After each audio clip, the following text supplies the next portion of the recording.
सुप्रभात बच्चों, आज हम फिर उपपद विभक्तियों के बारे में पढ़ रहे हैं। पिछली कक्षा में हमने द्वितीय से लेकर चतुर्थी तक की विभक्तियों को पढ़ा था। आज हम पंचमी से लेकर सप्तमी तक की उपपद विभक्तियों को पढ़ेंगे।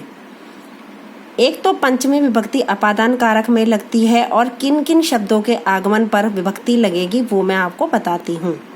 रिते का अर्थ है बिना। जब बिना शब्द के लिए रिते का प्रयोग किया जाए तो यहाँ पर पंचमी विभक्ति का प्रयोग होगा। रिते ज्ञानान मुक्ति ही, ज्ञान के बिना मुक्ति नहीं है। पूर्वः का मतलब है पहले। अगर वाक्य में पूर्वः शब्द आए तो उसमें पंचमी विभक्ति का प्रयोग होता। ग्रामात् पूर्वः पर्वतः अस्ति, गांव से पूर्व पर्वत है। बही का मतलब है बाहर। बाहर शब्द का प्रयोग हो तो वहाँ पर पंचमी विभक्ति का प्रयोग होगा। यज्ञशालायाः बहि प्रवचनम भवति, यज्ञशाला से बाहर प्रवचन होता है। अन्य शब्द का अर्थ जहाँ पर प्रयोग होगा वहाँ पर पंचमी विभक्ति का प्रयोग होगा। सत्य हरिश्चंद्रात् अन्यः कोस्ति, यह सर्वथा सत्यम वदति। सत्य हरिश्चंद्र के अलावा कोई भी नहीं है, यह सर्वथा सत्य कह रहा है। इनके अलावा यहाँ पर कोई भी नहीं है, इसलिए यहाँ पर पंचमी विभक्ति का प्रयोग हुआ है। इन शब्दों के आगमन पर भी पंचमी विभक्ति का प्रयोग होता है। आरात, भय, रक्ष, आख्यात, जुगुप्सा। आरात शब्द का अर्थ है पास। ग्रामात् आरात गोशाला वर्तते, गांव के पास गौशाला है। तो यहाँ पर जिसके पास गौशाला है उसमें पंचमी विभक्ति लगी है। भय का मतलब होता है डर। डर शब्द के प्रयोग में भी पंचमी विभक्ति का प्रयोग होता है। सर्वदमनः सिंहात् न विभेति, सर्वदमन सिंह से नहीं डरता है। तो यहाँ पर डरने के योग में सिंह में पंचमी विभक्ति का आगमन हुआ है। रक्ष धातु होने पर, रक्ष का अर्थ है रक्षा, होने पर भी पंचमी विभक्ति का प्रयोग होता है। कृष्णः पापात् पांडवान् रक्षति, कृष्ण ने पाप से पांडवों की रक्षा करी है। कृष्ण पाप से पांडवों की रक्षा करते हैं।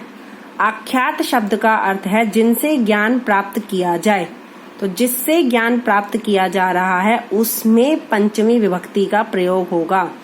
देवदत्तः गुरुः वेदम अधीति, देवदत्त गुरु से वेद को पढ़ते हैं, वेद का ज्ञान गुरु से प्राप्त करते हैं। तो गुरु में पंचमी विभक्ति का प्रयोग हुआ है।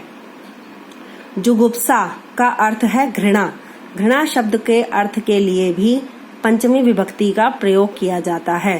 सज्जनः पापात् जुगुप्सते, सज्जन पाप से घृणा करता है। तो यहाँ पर इन शब्दों के कारण पंचमी विभक्ति का आगमन हुआ है। प्रभवति, निलीयते, प्रतिगच्छति, पृथक, विना। इन शब्दों के कारण भी पंचमी विभक्ति का प्रयोग होता है। प्रभवति का मतलब होता है उद्भव होना। उद्भव मतलब उत्पन्न होना। गंगा हिमालयात् प्रभवति, गंगा हिमालय से निकलती है या उत्पन्न होती है। तो हिमालय से उत्पन्न हो रही है, इसलिए हिमालय में पंचमी विभक्ति का प्रयोग हुआ है। निलीयते का मतलब है छिपना। सैनिकात् चोरः निलीयते, सभी सैनिक चोर से छिप रहे हैं, मतलब चोर को छिप कर ढूंढ रहे हैं। तो सभी सैनिक छुप रहे हैं, तो सभी सैनिकों में पंचमी विभक्ति का प्रयोग हुआ है। प्रति यच्छति का मतलब है बदले में। जनः तिलेभ्यः माशान् प्रति यच्छति, सभी लोग तिल के बदले में माशान दे रहे हैं। माशान मतलब अनाज दे रहे हैं। पृथक और विना का मतलब होता है बिना। सीता रामात् पृथम न उपवसति, सीता रामात् विना वनम न गच्छति।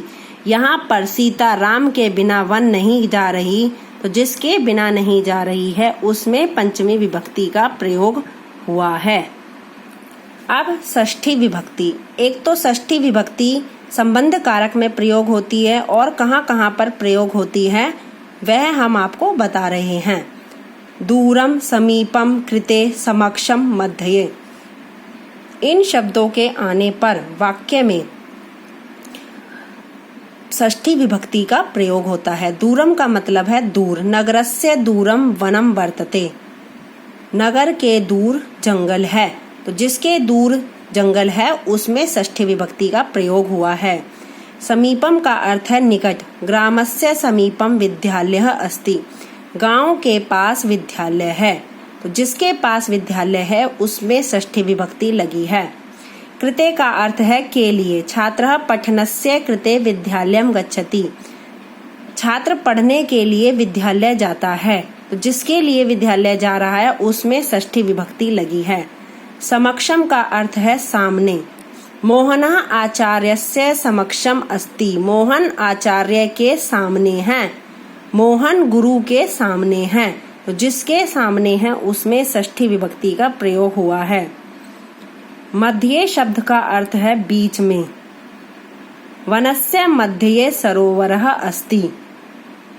वन के बीच में सरोवर है। वन के बीच में तालाब है, तो जिसके बीच में है उसमें षष्ठी विभक्ति का प्रयोग हुआ है। इन शब्दों के आने पर भी षष्ठी विभक्ति का प्रयोग होता है। अंतरे, अंतः, ऊपरी, अधः, पुरतः। अंतरे शब्द का अर्थ है बीच में। ग्रामस्य अंतरे मंदिरम वर्तते। गांव के बीच में मंदिर है। अंतः शब्द का अर्थ है अंदर। लता अधुना गृहस्य अंतः अस्ति। लता का अब घर अंदर है। ऊपरी शब्द का अर्थ है ऊपर। वृक्षस्य ऊपरी खगाः सन्ति। पेड़ के ऊपर पक्षी हैं। ऊपरी शब्द के आगमन के कारण षष्ठी विभक्ति का प्रयोग हुआ है। अधः शब्द का अर्थ है नीचे। वृक्षस्य अधः मृगः अस्ति। पेड़ के नीचे हिरन है। पुरः का अर्थ है सामने। ग्रामस्य पुरः उद्यानम अस्ति। गांव के सामने बगीचा है। इन शब्दों के कारण यहाँ पर षष्ठी विभक्ति का प्रयोग हुआ है। अब उपपद विभक्ति की आखिरी विभक्ति है सप्तमी विभक्ति। सप्तमी विभक्ति एक तो अधिकरण कारक में प्रयोग होती है और कहाँ किन शब्दों के कारण प्रयोग होती है वह मैं आपको बताती हूँ। निर्धारण, निपुण, चतुर। अगर वाक्य में ये शब्द आए तो सप्तमी विभक्ति का प्रयोग होता है। निर्धारणे, निर्धारणे जीवने मानवः श्रेष्ठः। निर्धारण कर रहे हैं कि जीवों में मनुष्य श्रेष्ठ है। सभी जीवों में किसको श्रेष्ठ बताया गया है? मनुष्यों। तो निर्धारण शब्द के कारण यहाँ पर जीवने में सप्तमी विभक्ति का प्रयोग हुआ है। प्रवीण का अर्थ होता है निपुण। छात्रेषु महेशः प्रवीणः। छात्रों में महेश प्रवीण है। प्रवीण मतलब चतुर है, सबसे ऊपर है। तो छात्रों में, तो उसमें सप्तमी विभक्ति का प्रयोग हुआ है। चतुरः का मतलब है चतुर, होशियार। लता पठने चतुरः। लता पढ़ने में चतुर है, होशियार है। इन शब्दों के कारण यहाँ पर सप्तमी विभक्ति का प्रयोग हुआ है। अब हम सभी ने सभी उपपद विभक्तियों को भली भांति समझ लिया है।